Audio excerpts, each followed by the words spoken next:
So welcome to episode 3 of Movement Study, where we'll be discussing one of my favorite movement topics, dexterity. This, I feel, is a understudied topic in the fields of movement, but I just really like it. To me, it's one of the things I practice most often. I think there's so much to be developed, so much creativity to be there with dexterity. So yeah, we'll start with a quick definition. So to me, dexterity is the manipulation of an object. It can be with the hands, but it's also open to any part of the body. So for example, soccer players have a really good foot or lower body dexterity. And on the other hand, like martial artists who use weapons, they'll have a lot of good hand dexterity or upper body dexterity. So, some examples of dexterity practices in your daily life could be cooking, use of a knife, using a broom. It can be picking up objects. If you're a bit crazy like me, you like to throw things around, that can also be part of your dexterity. So anything that involves the manipulation of an object, I would call dexterity. Now, how do you develop dexterity? How do you get better at it? There's a lot of things you can do. I think the more various, the more different exercises you'll do to train dexterity, the better it'll be. So not to focus with only one object, but to try and use different objects and different parts of the body. So I'll give you a couple examples. I like to work a lot with sticks. It can be chopsticks, paddle, pencil, this singing bowl hammer. Okay, let's start with this. Some exercises you can do with just a simple little object like this is flipping it around. So flipping it this way will be easy, but then flipping it on the other side can be good training. So that'll practice your catching reflexes and precision in your throw. Some other things I like is the backhand roll. So you want to use the center of gravity and push like this so that it rolls on the back of your hand. You can do a little throw underneath your hand and grab it again.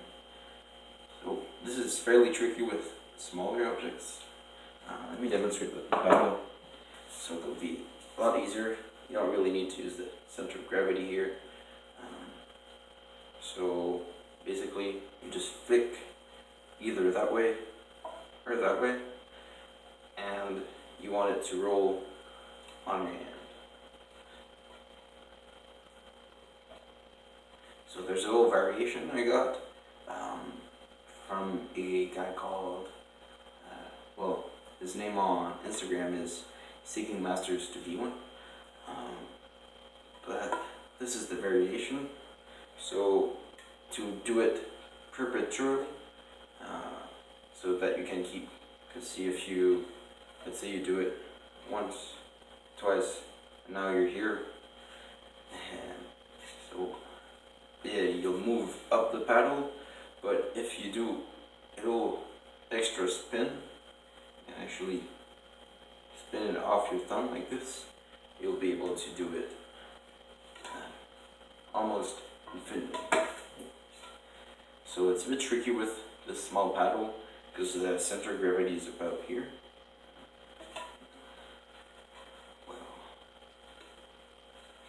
Yeah, a bit tricky with the paddle, but with the stick it'll work better. There. So that's one thing you can do. Another fun exercise is to balance objects on your fingers. The shorter the object, the harder it'll be. Uneven objects as well, like this paddle, can give a bit of a challenge. Flicking it like that can be something as well. And I've never tried this with the paddle, but you can also flick it up, like that. Just a bit hard. Well, okay. It's need a bit more room than in here if you want to do it with the wrong object like this. Some other exercise to do with a stick that involves other body parts will be things like that, where you spin it around another body part, a bit like this.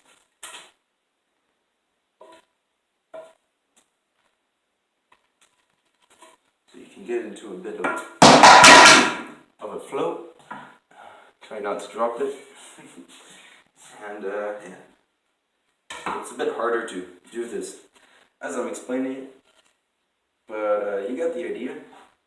Try and move around, get creative with it. You don't have to use a paddle, you can use any sort of stick. I like to use long bamboo sticks as well. If you'd like to learn more about these stick exercises, you can look up tutorial for bow staffs. So these are used in martial arts. There's a lot of moves you can do with it. So let's move on to the other object type I like to use, which are balls. So I have a set of juggling balls, and I have this contact ball as well. But any object that fits well in your palm and that has a bit of weight will do great. Lighter objects will be harder to control, as they'll fly away if you flick them too hard. So let me demonstrate a bit of contact juggling. So you can do this. Actually, I find an orange works even better than this acrylic ball. But I'll show a couple things you can do. So you can try having it go up and down your forearm, like that. Or you can try flicking it on the back of your hand, like that. Or like this.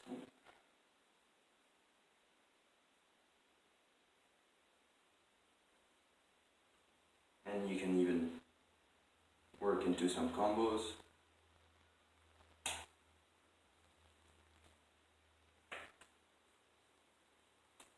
Add in some curls.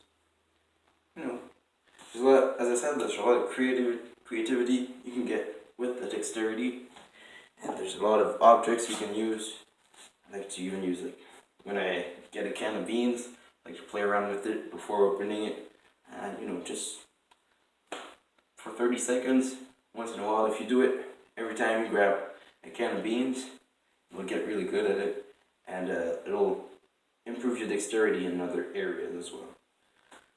So, I think I've given you a little idea of how to start practicing dexterity. If you would like to learn some specific tricks, you can check out my Instagram. For this month, I'm doing 30 tricks, so one every day, until around the end of September.